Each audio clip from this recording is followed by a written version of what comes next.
क्या आपके पौधों की जो वृद्धि है रुक जाती है?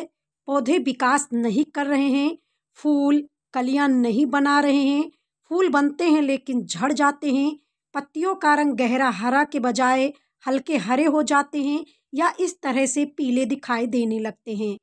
फल जो हैं कम लगते हैं, फल नहीं बन पा रहे हैं। कमी क्या है जिसके कारण ये फल नहीं बना रहे हैं? दानेदार वाली अगर फसल है जैसे मकई है, धान है, या सबसे फूल वाले पौधे हैं जैसे गुड़हल है, गेंदा है, गुलाब है, उसमें भी ढेर सारी कलियां नहीं बन रही हैं, फूल नहीं बन रहे हैं। हरी पत्तियों के बीच में सफ़ेद सफ़ेद धब्बे इस तरह से दिखाई दे रहे हैं।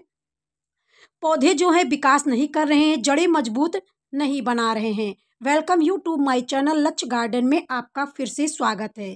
ऐसा क्या कारण होता है जो पौधे अपना विकास नहीं कर पाते? सबसे पहले तो कैल्शियम की अगर कमी हो जाती है तो जो पौधे होते हैं उनके विकास में बाधा पहुंच जाती है। पौधे जो हैं विकास नहीं कर पाते हैं। दूसरा कारण होता है कि मैग्नीशियम की कमी से पौधों की जो पत्तियां हैं वो पीली हो जाती हैं और वे अपना विकास नहीं कर पाती।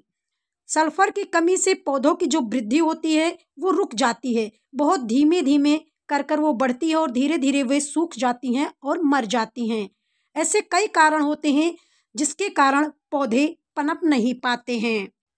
पौधे में इस तरह से फंगस कीड़े लग जाते हैं और धीरे धीरे पौधा सूख जाता है, मर जाता है, फल नहीं बन पाता।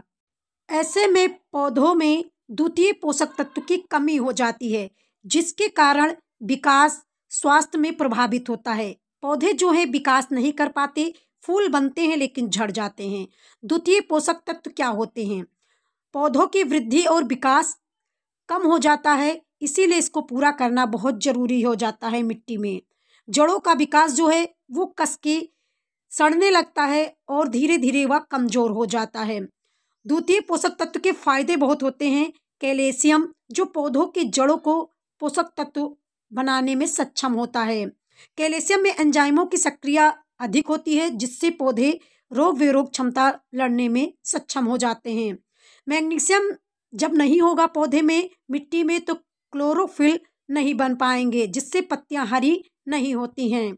सल्फर और प्रोटीन की कमी से अमीनो एसिड संश्लेषण करने में मदद नहीं कर पाता है। इन पोषक तत्वों का होना मिट्टी में बहुत जरूरी होता है जिससे पौधे सही से पनप पाते हैं। अगर आप गार्लिक भी लगाते हैं तो मोटे मोटे लहसुन नहीं हो पाते, पत्तियां जो होती हैं वो भी सड़कर गिरने लगती हैं।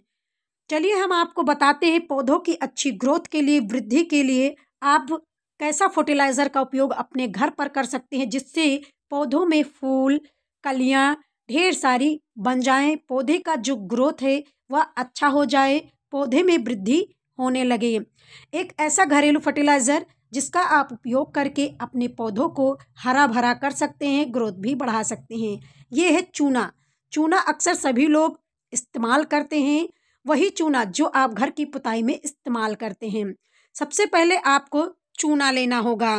पहले जान लें चूने में क्या क्या पाया जाता है या पौधे में डालने से क्या फ़ायदे होते हैं। अगर आप पौधे में चूना का इस्तेमाल कर रहे हैं, चूना डालने से मिट्टी का जो पीएच बैलेंस होता है वह बढ़िया हो जाता है जिससे पौधों को बढ़ाने के लिए बेहतर माहौल बनने लगता है और पौधा अपना वृद्धि करने में सक्षम हो जाता है। चूने से मिट्टी में मौजूद जो पोषक तत्व होते हैं, खनिज होते हैं, पौधों तक पहुंच जाता है जिससे पौधा अपना ग्रोथ कर लेता है। चूने के ऐसे कई फायदे होते हैं जिनमें रासायनिक भौतिक गुणों में सुधार हो जाता है, पौधों को अच्छी तरह से कैल्शियम मिल जाता है, पौधों में पोषक तत्वों का बेहतर बनाता है और जो कीटाणु होते हैं वो धीरे धीरे खत्म होने में सक्षम हो जाते हैं। पौधे जो हैं अपने जड़ों को मजबूत कर लेते हैं। चूना डालने का कई तरीका होता है जिसका आप उपयोग करके अपने पौधों की वृद्धि के लिए अच्छा कर सकते हैं। पहला तरीका है आपको चूना लेना है, चूने को मिट्टी में आप मिलाकर फिर पौधे को लगा सकते हैं। पौधे के लिए चूने का इस्तेमाल मिट्टी का पीएच संतुलित करने के लिए किया जाता है, पोषक तत्वों की उपलब्धता हो सके। ज़्यादातर पौधे के लिए मिट्टी का पीएच 5.5 से 6.5 होना चाहिए। दूसरा तरीका होता है आपको चूना 1 चम्मच लेना होगा, 1 लीटर पानी में घोल लें। घोलने के बाद इसे आधा आधा कर लें और 2 पौधों में इसका छिड़काव करें। चूने को पानी में अच्छी तरह से घोल लेना। घोलने के बाद इसे एक स्प्रे बोतल में आपको डाल लेना होगा। डालने के बाद जिस पौधे में आपकी वृद्धि नहीं हो रही है, फूल फल कलियां ढेर सारे नहीं बन रहे हैं, फल नहीं बन रहे हैं, उस पौधे में इस तरह आपको स्प्रे करना होगा। ध्यान रखें कि अगर मिट्टी का पीएच मान कम है तो उस हिसाब से आपको चूना लेना होगा। जानकारी अच्छी लगी हो तो वीडियो को लाइक करें, चैनल को सब्सक्राइब करें। ऐसी ज्ञान भरी बातें हम लाते रहेंगे। धन्यवाद।